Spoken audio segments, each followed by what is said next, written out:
Not on the payroll. You don't have to pay me. Shout out to the website, John Simon Daily. It's Will Roush Dog chilling with my baby. Shout outs to the interview. You don't need to thank me. So tell us a little bit about yourself and how did you get your start in the music industry?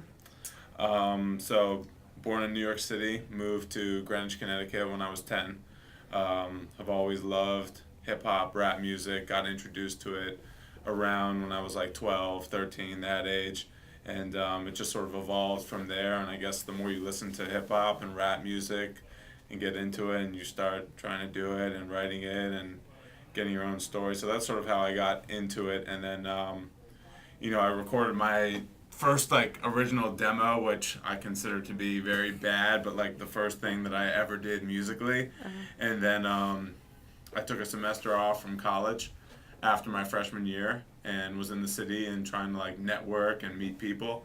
And through MySpace slash my mom, I met my executive producer Matt, and he sort of introduced me to a large handful of like very official people, and got me in the studio and really like coached me and mentored me in terms of my recording and everything. So In 5 words, how would you describe your musical style? 5 words: Yeah. really fun and excitingly awesome. I like that. I Yeah. like that. Who are some of your musical influences? I have a lot, but I would definitely say Jay-Z, Eminem, just because of their stories. Like how you were saying in the introduction, like connecting with an artist and Right. hearing about where they come from, Right. what they've been through. And those two artists are both so unique and amazing. I mean, they Right. sold out Yankee Stadium twice Yeah. and Tiger Stadium in Detroit. It's So unbelievable. it was pretty amazing. So yeah, those are definitely two of my like biggest influences, What do along you with what do you think millions of other people. Like, what do you think sets you apart from other MCs? um, I mean, I sort of have the Will Smith thing going on because I don't really swear, and I just sort of stick to what I can, pull off and like what's real. Like I won't touch on, selling drugs because I've never sold Right. drugs. I don't view that like in any sort of light. I Right. just sort of stick to what I know and my sense of humor and my experiences. Right. Tell us a bit about your single "Live It Up." What inspired the song? How did that come about? So I had a period in my life where I needed to get my health back on track and lose some weight, get in shape, and so I did that. Sort of had to put music on the back seat for 7 to 9 months and focus on my health and school.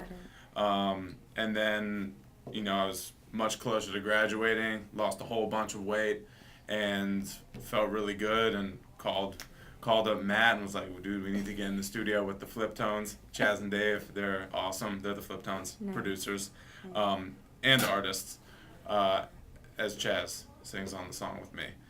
And so that was the culmination and like the inspiration behind it was just like, I had just sort of overcome a lot of, things for me in my own world, and was feeling really positive at the time and wanted to, just give people something fun and uplifting. What is your creative process in the studio?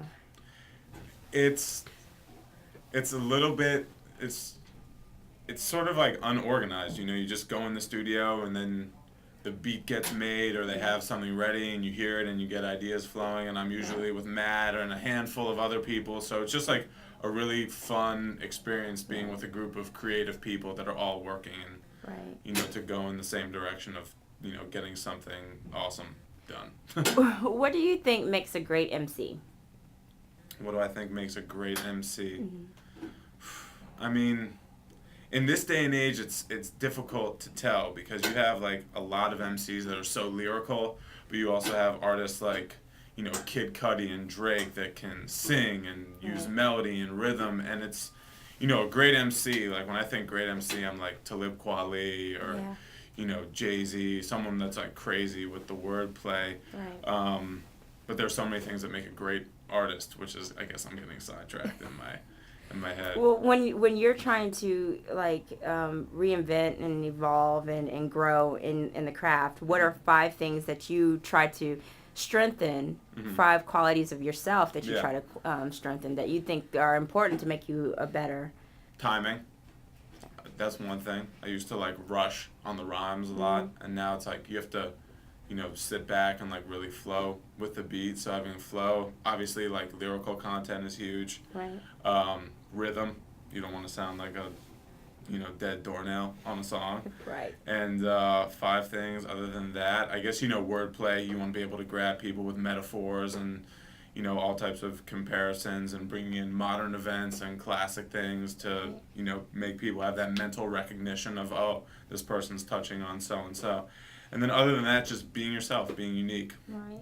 If you could partner up with any musician or rapper, dead or alive, to do a track. Oh, dead or alive. Dead or alive. Resurrect them. Okay. Who would it be and why? Who would it be? Well, since you said dead or alive, like, I'm obviously not going to work with anyone that's alive now because they're alive. Like, yeah. so I don't know. If you had that power. I'd probably get, like, Frank Sinatra or Elvis on a hook. That'd be crazy. Oh, that is like, crazy. Oh, Lil Roush featuring Elvis. No big deal. Or, maybe, I mean, this would be too crazy, but, like, John Lennon. Oh, yeah. Sweet. Over. I mean, just look at how much people sample the Beatles and everything like that. Yeah. Imagine bringing him back to life and actually What do you think the track would be about? With who? I just listed like 3 different people. Any pick one. If you did a track with John Lennon, what do you think the track would be about? With John Lennon,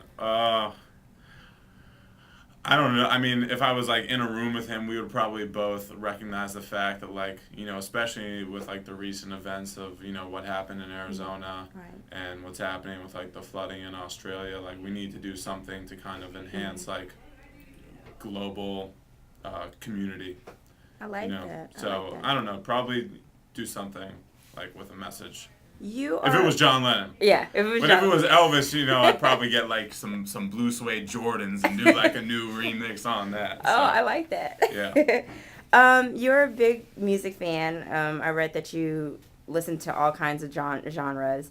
Yeah. What 5 albums do you think influenced you the most? 5 albums. 5 albums. Okay. Kanye's College Dropout. Okay. Is a huge like favorite of mine. Just because he was so unique with like Jesus Walks when it came out, everything. Blueprint, Jay-Z's Blueprint, Jay-Z's Black Album, Reasonable Doubt. All Jay-Z. Oh yeah, all I Jay-Z. love Jay-Z. I was at Yankee Stadium for that. Right, Yeah, right. I blew a lot of money on getting that hat with the little things on the side.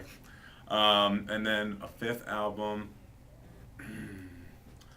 I don't know. Like probably any Eminem out, like Marshall Mathers LP. Anything. Nice. Anything. Nice. Yeah. You mentioned earlier that because of health reasons, you started focusing on your health. Oh, Biggie, ready to die. Yeah. Sorry, there's so many albums. You're like, you we gotta go back. Sorry. It's okay. I asked that question because someone posted that similar question on Facebook, and I had to list out all these albums.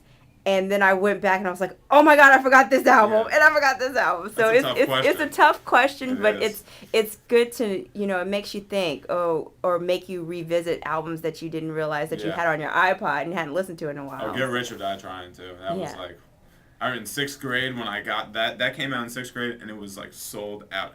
I remember going to Sam Goody and I was like, I want this album, and the dude was like, we don't even have the clean versions, man. Even the clean versions are sold out. I was just like, oh my God. So, back to my next question. You mentioned earlier about your health, and you lost a lot of weight and things like that. Yeah. How and just transformed your appearance. How did that transformation change your personal style? Well, I mean, I could fit into a lot of clothes that I couldn't before. Yeah. And my style, I mean, it didn't really change like the size of my feet, so still just kept on getting new shoes when they would come out. But other than that, just confidence. It's not really about what you wear, but how you wear it. Right. I feel like And so just feeling good, feeling healthy, having more energy, self-esteem. Right. How did that transformation affect, your music or influence your music and just what you were rapping Yeah. about and how did that change your views? Yeah, I mean, it gave me, all those things that I just listed have like a big role in the music. So, Mm-hmm. your confidence, it affects Right. everything. It's, unfortunately, personality is not everything. Like, physical attraction does exist in the Right. world. So, Right. like, it's obviously helps to be in shape rather than 315 pounds. So, like it's an all around like good experience. So we're a few weeks into the new year. Yes. Did you set any resolutions and have you kept them? Um, I mean, I always like set really hard ones, and I always like break it the second day. I said I wasn't gonna eat like any carbs, and of course, like I had nachos last night. Oh man. It's just bad. One of those Yeah, kind of nights. exactly. What are you looking forward to the most with this new year in regards to just your music and Yeah. what's in store? I'm looking forward to graduating from college. I leave on Monday to go back for my last semester of Nice. college, and it's exciting because it's been like, for me, just a crazy balancing act with school and music, and everything else that I've been doing like in between. So I'm very excited to graduate and be able to have time to like focus on what I want to accomplish. And I'm also excited because I have a lot of good music that's not out yet. Right. I have songs with Terrace Martin, J.R. Rodham, Rock City, Jason Derulo that aren't out yet, that no one's heard. And so it's exciting because I'm graduating from school and I feel like I have a lot of, tricks up my sleeve. Yeah. Yeah. When are yeah. we gonna hear that new stuff? Soon. Soon. I mean, the timing of it's like, yeah, I'll figure it out. And I'll get back to you. We'll do another interview. Be sure to send us a sneak peek, please. I will. Please. For sure. So I have to ask, Okay. are you team Lil Kim or team Nicki Minaj? Ooh. That's tough because I gotta say, right now I'm team Nicki Minaj. Yeah, team Nicki Minaj. Why are you team Nicki Minaj? Because she killed that verse on Monsters. Just like, that was crazy. Oh, that's definitely a good track. That was Definitely a good crazy. track. It's Yeah. it's a tough pick. It's a 'cause tough pick Both of them because are like, Lil Kim, put your lighters up. She does her thing. I mean, it's Lil Kim. Come on. Right, But I right. would, right now, Nicki Minaj is moment for life. She's good right now.